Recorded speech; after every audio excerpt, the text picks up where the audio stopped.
तो हमास के 25,000 रॉकेट तैयार हैं। हमास के किलर गाजा में चप्पे चप्पे पर फैल गए हैं और अब हिजबुल्लाह को लेकर जो रिपोर्ट सामने आई है उसने नेतन्याहू को परेशान कर दिया है। दरअसल उत्तर कोरिया और हिजबुल्लाह के बीच पक्की दोस्ती देखकर नेतन्याहू के साथ साथ बाइडेन को भी अब इस बात का डर लग रहा है कि इस युद्ध में परमाणु बम की एंट्री हो सकती है। हालांकि हिजबुल्लाह को लेकर इस वक्त अमेरिका का सैटेलाइट सिस्टम लगातार लेबनान पर नजर बनाए हुए है और अब उसे जमीन पर ऐसी हरकत नजर आई है जिसे लेकर ये दावे किए जा रहे हैं कि हिजबुल्लाह से बहुत बड़ा खतरा आने वाला है।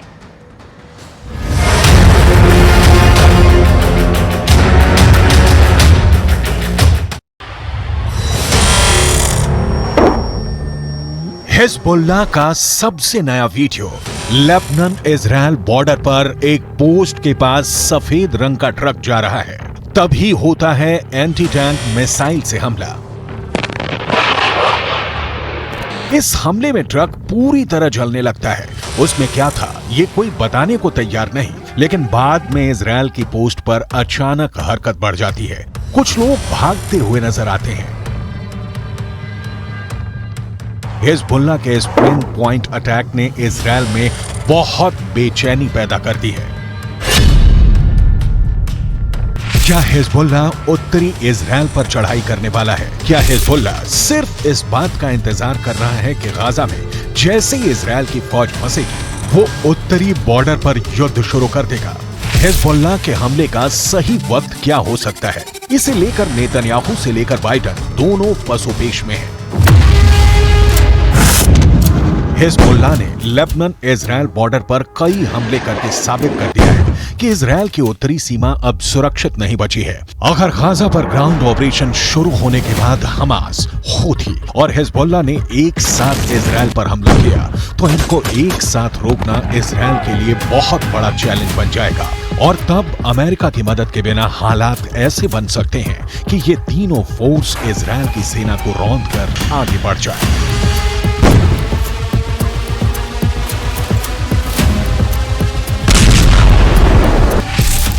गाजा में हमास के लड़ाकों की तादाद 40 से 50 हजार के करीब है। उत्तर की तरफ लेबनान में मिलिशिया हिजबुल्लाह की तादाद 1 लाख से ज्यादा है। इनके सामने इजराइल में एक्टिव और रिजर्व फोर्स मिलाकर 6 लाख से ज्यादा सैनिक हैं। ये आंकड़े बताते हैं कि इजराइल के पास 4 गुना ताकत है।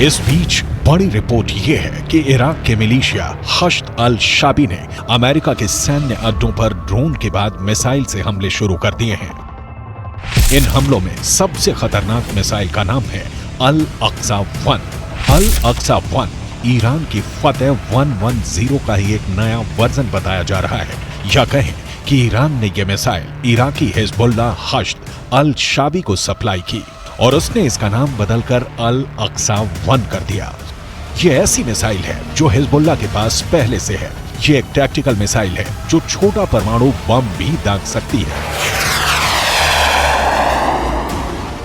The barbarism is led by an axis of terror. The axis of terror is led by Iran. It includes Hezbollah, Hamas, Houthis, and their other minions. They seek to bring the Middle East and the world back to a dark age.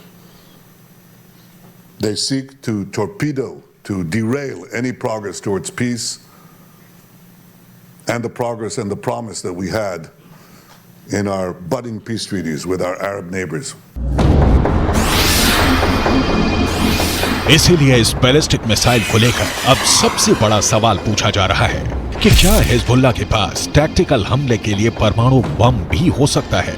ऐसा परमाणु बम जिससे कम दायरे में बड़ी तबाही मचाई जा सके। क्या हिजबुल्लाह के चीफ हसन नसरल्लाह ने यह परमाणु सीक्रेट अभी तक छुपा कर रखा हुआ है?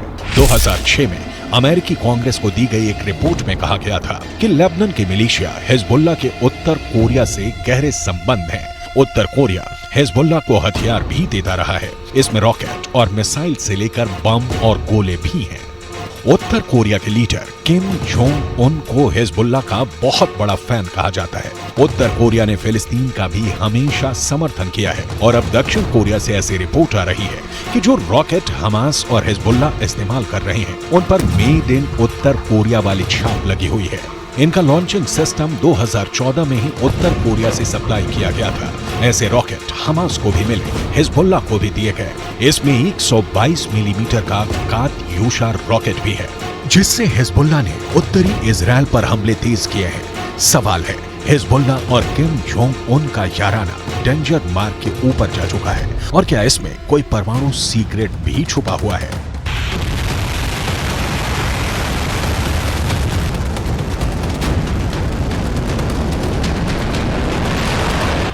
फिलहाल इजराइल पर एंटी टैंक हमलों ने हिजबुल्लाह के इरादों को खतरनाक रूप दे दिया है। इजराइल हिजबुल्लाह के हथियारों को लेकर डरा हुआ है क्योंकि उसने अब तक जो एक्शन दिखाया है उसमें इजराइल की कई बड़ी पोस्ट के चीथड़े उड़ चुके हैं। हिजबुल्लाह ने 3 तरह की एंटी टैंक गाइडेड मिसाइलें इस्तेमाल की। ये है कॉर्नेट, इसकी रेंज 5 किलोमीटर तक है। ये रूस की मिसाइल है, लेकिन अब ईरान इसका देसी वर्जन देहलाविया तैयार कर चुका है और ऐसी बहुत सी मिसाइल अब हिजबुल्लाह के पास हैं।